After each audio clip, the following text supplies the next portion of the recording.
बोलिए. हां, आपण कुठून लोकसभा निवडणूक लढवणार आहात त्याबद्दल काय सांगाल? काय आहे की या शहराने 2014मध्ये मला खूप प्रेम दिलं.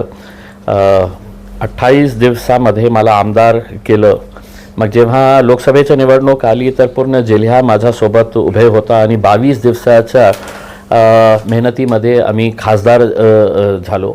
आणि मागच्या 10 वर्षामध्ये मी माझ्या वतीने मी समाधानकारक आहे. जे लोकांनी माझ्यावर विश्वास ठेवलं होतं ते काम करण्यासाठी आणि त्यांच्या विश्वासावर खरा उतरण्यासाठी मी अहोरात्र प्रयत्न केले.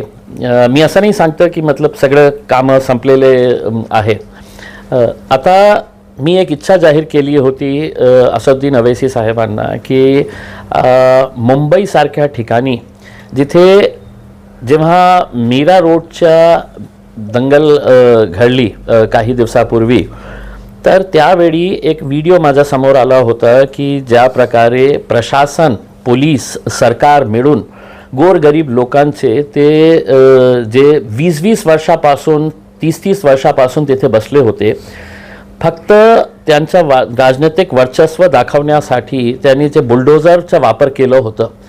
तर इतकी भयानक परिस्थिती होती. ते व्हिडिओमध्ये एक एजेड माणूस होता, ज्या प्रकारे ते रडत होता की मी 30 वर्षापासून इथे एक हे चालवत होता, ते गॅरेज चालवत होता आणि त्याची दुकान उद्ध्वस्त केली होती. तर त्यावेळी मला हे समजलं की इतकी आपल्याला लाचारी कशाला, कोणीही त्यांच्या बाजूने उभे राहायला तयार का नाही होतं. तर आज जे महाराष्ट्रामध्ये राजनैतिक परिस्थिती आहे, जे मुस्लिम समाजातले नेते आहे ते याच्या विरुद्ध बोलू शकत नाही, कारण ते कोणी अजितदादासोबत आहे म्हणजे भाजपसोबत आहे आणि अर्धे जे राहिलेले आहे ते उद्धव साहेबसोबत आहे. तर आपण त्याच्या बाबतीत बोललो, विरोधात काही बोललो तर हे नाराज होतील, ते नाराज होतील. तर एक खूप मोठा व्हॅक्यूम आहे मला असं वाटतं मुंबईमध्ये की ज्या गोरगरिबांवर जेव्हा अत्याचार होतो, ज्या गोरगरिबांवर बुलडोझर चालवण्यात येते, तर त्या म्हणायचे नाही निवडून येऊ शकत नाही तुम्ही, शक्यच नाही आहे की हे शिवसेनेचा गड आहे, 20 वर्षापासून एक खासदार इथं निवडून येत आहे, तरीसुद्धा लोकांनी भरभरून त्यांना साथ दिली होती, मतदान केलं होतं आणि मी निवडून आला होता. तर तीच परिस्थिती मुंबईमध्ये आपण निर्माण करू शकतो. आणि आज जे महाराष्ट्रामध्ये जे घाणेरड्या राजनीती सुरू आहे, मला असं वाटतं की देशात कुठेही इतकी घाणेरडी राजनीती आपल्याला बघायला मिळत नाही आहे. एक भारतीय जनता पार्टी आपल्याला काही वर्षापूर्वी हे म्हणायचे की we are a party with a difference. आता आम्हाला हे कळू लागलेलं आहे की भारतीय जनता पार्टीपेक्षा घाणेरडी राजनीती या देशामध्ये कोणीही करत नाही. ज्यांच्या विरोधात लोकांनी भारतीय जनता पार्टीला समर्थन केलं होतं तेच लोकांना तुम्ही तुमच्या मांडीवर बसायला सुरुवात केलेली आहे. तर तुम्ही आपल्या मतदारांशी प्रामाणिक नाही आहे तर देशाची आणि राज्याची काय प्रामाणिकता तुमच्यामध्ये राहणार आहे.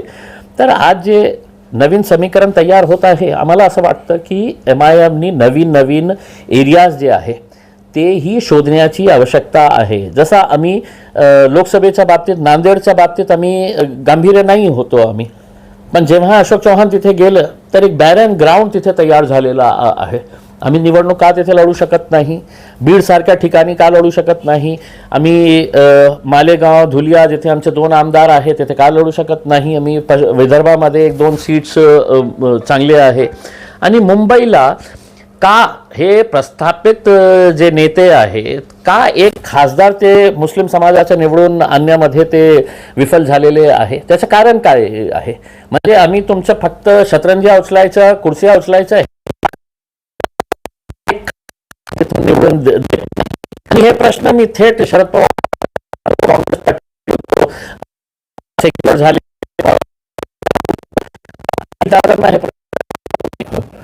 बीजेपी कडून अपेक्षा नाही आहे. तर काँग्रेसकडून अपेक्षा आहे तर इंडिया आघाडीला आतापर्यंत प्रस्ताव का दिला नाही? मी तर आपल्या मार्फत त्यांना सांगितलं होतं अधिकृत नाही. मी असे काही लाचारी माझी दाखवणार नाही आहे की साहेब मला द्या, तुम्ही मला काहीतरी द्या, तसं नाही आहे. मी आजही त्यांना सांगतो की आपल्याला भाजपाला पराभव करायचं असेल तर तुम्ही MIMला हलकामध्ये घेऊ नये. मी स्पष्टपणे सांगतो, हमको हल्के में अगर लेंगे तो कितने भारी पड़ेंगे हम, इसका अंदाज़ा तुमको है नहीं है, हमको पता नहीं है, लेकिन हमारी भी एक ताकत है। उस ताकत को अगर तुम समझने में अगर नाकामयाब है तो तुम बेहतर ये है कि तुम विपक्ष के अंदर ही बैठे रहना, कि अगर तुम्हारी सोच ही नहीं है राजनीति के बारे में। तुम्ही म्हणताय की तुम्हाला लाचारी दाखवायची नाही, प्रकाश आंबेडकरांकडून असं काही लाचारी दाखवली जाते? नाही, मी नाही, सर्व राजनैतिक पक्षांचं आपला आपला एजेंडा असतं, सगळ्यांचं प्लॅनिंग असतं। कोण काय करतं ते मला माहीत नाही आहे ना, मी माझ्या पक्षाच्या बाबतीत बोलू शकतो उसके अंदर। मी प्रकाश आंबेडकर साहेबांच्या बाबतीत कशा बोलू की त्यांना काय पाहिजे काय नाही पाहिजे उसके अंदर, पण मी तर स्पष्ट आहे की मी तुमच्या दारासमोर उभे राहणार नाही की मला इतकं सीट्स द्या तितकं सीट्स द्या। आम्ही एकटा लढू ना उसके अंदर, एकटा लढले होते ना आम्ही, बाळासाहेब होते त्यावेळी आमच्या सोबत, एक नवीन एक हे ताकद तयार केली होती आम्ही। आता बाळासाहेब नाहीत ना, मग आता दुसरं कोण? बघू ना, बघू माझा इतकं कॉन्फिडन्स असेल तर काहीतरी असेल ना, निवडणुकीचा जेव्हा निकाल येईल तर तुम्हाला कळेल की बाबा हे काय समीकरण कशा काय झालेलं आहे करके, सगळे पत्ते थोडी आपल्या समोर उघडायचे असते। आमची प्लॅनिंग आहे ना आणि पूर्ण विश्वास आहे। ज्या कामाच्या आधारावर मी लोकांसमोर गेलो होतो 2019ला, आता मी एकदा आपले भारतीय जनता पार्टीचे जो केंद्राचे मंत्री आहे भागवत कराड साहेब, त्यांनी एका पत्रकार परिषदेत असं म्हटलेलं आहे की उसने काम क्या किया है करके।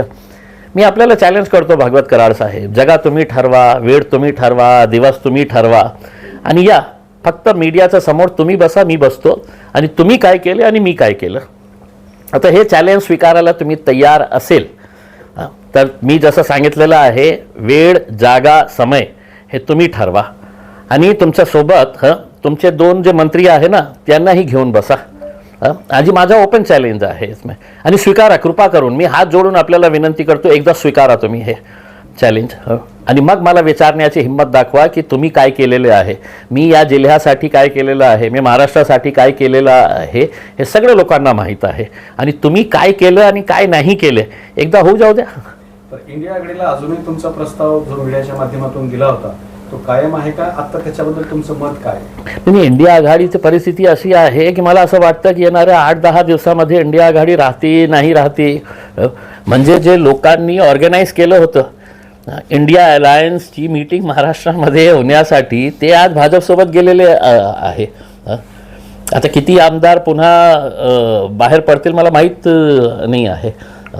काय आहे, एक गोष्ट स्पष्ट झालेली आहे की भारतीय जनता पार्टीने हे निर्णय केलेले आहे, साम दाम दंड जे काही वापरायचं आहे आपल्याला वापरायचं आहे आणि पुन्हा आपल्याला केंद्रामध्ये सत्तेमध्ये बसायचं आहे। त्यांना माहीत आहे की आपला एजेंडा केंद्र आहे, त्याच्यानंतर त्यांनाही माहीत आहे की विधानसभेसाठी हे सगळं पुन्हा ते फुटतील, सगळं अपने अपने रास्ते के ऊपर निकल जाएंगे, उसमें कोई भी किसी को मानने को तैयार नहीं रहेगा। आता तुम्ही मुंबईतून घोषणा केलेली आहे निवडणूक लढवण्याची, पक्षाकडे विनंती केलेली आहे, मग आता साहजिक हा प्रश्न उपस्थित होतोय की संभाजीनगरमधून कोण आहे ना साहेब, असं नाही आहे ना की फक्त मी MIMचा एक नेता आहे करके आणि आमच्याकडे दुसरं कोणी नाही आहे, अनेक लोक आहे।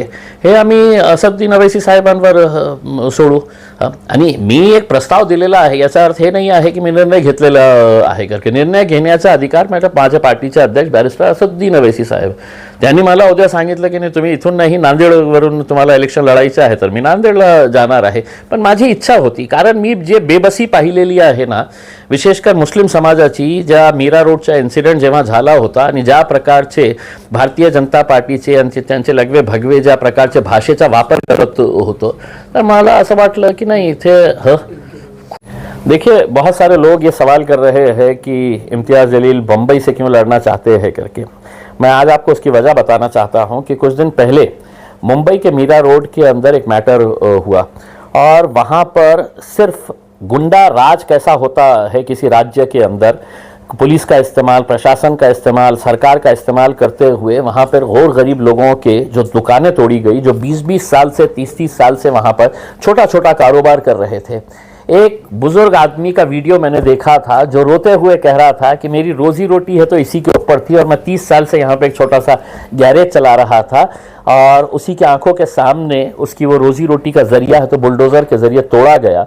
तो मेरे मन में एक सवाल आया था कि इतनी बेबसी क्यों है, क्या वजह है कि मुंबई जैसे इतने बड़े शहर के अंदर लोग आवाज़ उठाने के लिए तैयार नहीं है। वो नेता जो कांग्रेस के साथ जुड़े हुए हैं, जो अजीत दादा के एनसीपी के साथ जुड़े हुए हैं, जो शिवसेना के अंदर भी गए हुए हैं, वो नेताओं की बेबसी क्या थी कि वो लोग आवाज़ उठाने के लिए तक तैयार नहीं थे मीरा रोड की उस घटना के ऊपर। भाजपा के छोटे मोटे चिल्लर नेता आके वहाँ पर किस तरह की भाषा का इस्तेमाल कर रहे थे। तो मेरे मन में ये सवाल आया था कि आखिर वहाँ पर इतनी बड़ी तादाद के अंदर आपकी कौम अगर रहती है, इतने सारे लोग वहाँ पर हक, इंसाफ, सच्चाई और लड़ाई की बात करते हैं, तो वो खामोश क्यों थे करके उसमें तब समझ में आया है कि जो मुसलमान एमएलएस थे वो उद्धव ठाकरे के साथ जुड़े हुए हैं तो उसको नाराज़ नहीं कर सकते हैं, जो अजीत दादा के साथ जुड़े हुए हैं वो एकनाथ शिंदे और भाजपा के साथ लगे हुए हैं तो वो उनको नाराज़ नहीं कर सकते हैं। तो बेहतर ये था कि खामोश बैठो करके।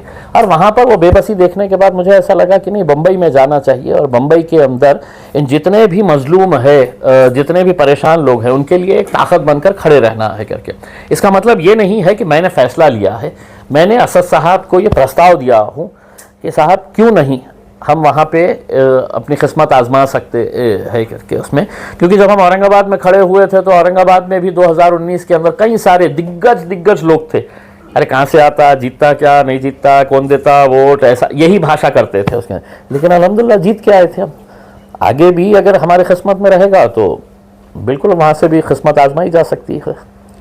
सर, एमआईएम महाराष्ट्र में कितने जगह पे लोकसभा इलेक्शन लड़ेगी? देखिए, अब जो माहौल महाराष्ट्र के अंदर बनता जा रहा है उसे देखते हुए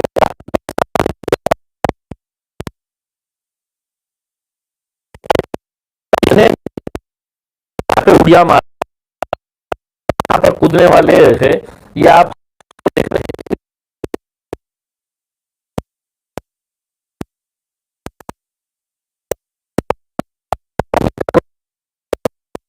सकते हैं करके।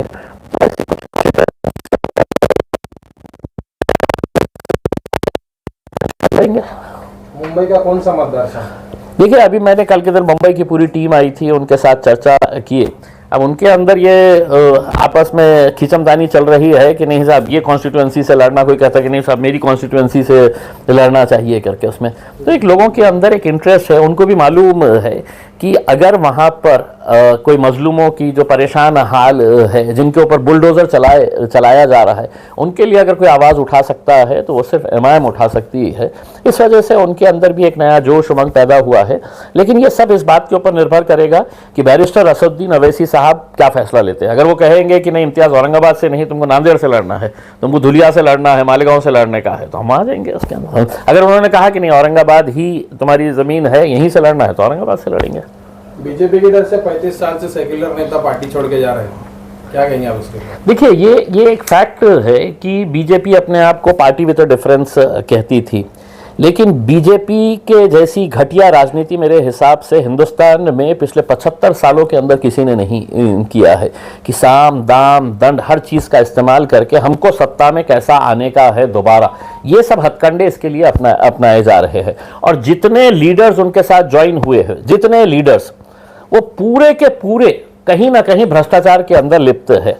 और मैं खुद नरेंद्र मोदी साहब को समझता था कि ये बहुत दूध का धुले है करके, लेकिन उनका भाषण जब मुझे याद आता है अजीत दादा को लेने से पहले, तो मुझे तो मालूम था कि अजीत दादा है तो सिर्फ है तो सिंचन घोटाले के अंदर। मोदी जी ने अपने भाषण के अंदर कहा था कि 70,000 करोड़ का घोटाला, सिंचन घोटाला, बैंक घोटाला, खनन घोटाला, ये मोदी जी के शब्द है। तब उन्होंने देश को बताया कि ये 70,000 करोड़ रुपए के घोटाले के अंदर ये है, और 4 दिन के बाद उनको बोले कि इधर आओ, मेरे पास पार्टी के अंदर आते होंगे तो आ जाओ करके, ले लिए फौरन उनको। तो ये इतने दूध के धुले हुए वजीर आजम अगर है और वो अगर हमारे को ज्ञान दे रहे हैं और देश को साफ सुथरा और बिल्कुल भ्रष्टाचार मुक्त अगर बनाना चाह रहे हैं, तो पहले अपने गिरेबान के अंदर झांक के देखिएगा। आपका वो भाषण जो है, देवेंद्र फडणवीस का भाषण याद है, अजीत दादा हमको ये मिलेंगे, जैसे ही अजीत दादा हमको मिलेंगे तो हम चक्की पीसिंग, ये इनका देवेंद्र फडणवीस का भाषण। तो ये सिर्फ जनता को बेवकूफ़ बना रहे हैं। इलेक्शन में इनको समझ में आ जाएगा कि इनका हशर क्या होने वाला है। उत्तराखंड खेरे में आपके ऊपर भ्रष्टाचार के आरोप लग रहे हैं। बस बहुत अच्छे, मेरे बहुत अच्छे परम मित्र है, बहुत अच्छे इंसान है वो। मैं उनको चाहूँगा कि मेरे साथ में बैठे हो, हम दोनों साथ में बैठे, कुछ मीडिया वालों को बुलाएंगे और सामने सामने बात हो जाएंगी, किसने क्या किया है, किसने क्या नहीं किया है करके। भाषणों के अंदर तो मैं तो खैरे साहब से भी अच्छा भाषण दे सकता हूँ, ज़बान मेरे मुंह में है तो उनसे अच्छी ज़बान है उसमें। लेकिन ये है कि अगर सच्चाई के ऊपर बात करने का है तो खैरे साहब, जगह आपकी है, समय आपका, दिन आपका, बैठे एक दिन आ जाए, साथ में बैठे, उसके अंदर एक साइड में आप बैठ जाए और दूसरे साइड में वो केंद्र के जो मंत्री है जिन्होंने कहा कि इम्तियाज जलील ने क्या किया है करके। तो भगवत करार साहब, आप और आपके साथ भारतीय जनता पार्टी के दोनों मंत्रियों को बिठा दीजिएगा साथ के अंदर, और हिसाब दूध का दूध पानी का पानी हो जाएगा। उसके अंदर कब बैठते हैं बता दीजिएगा मेरे को, आपकी जगह, आपका दिन और आपका समय। आप मुंबई से लड़ेंगे तो औरंगाबाद से कौन कैंडिडेट? बहुत सारे लोग रहते हैं सर, बहुत सारे, पार्टी किसी एक शख्स से नहीं चलती है उसमें, कोई ना कोई तो रहेगा। Thank you.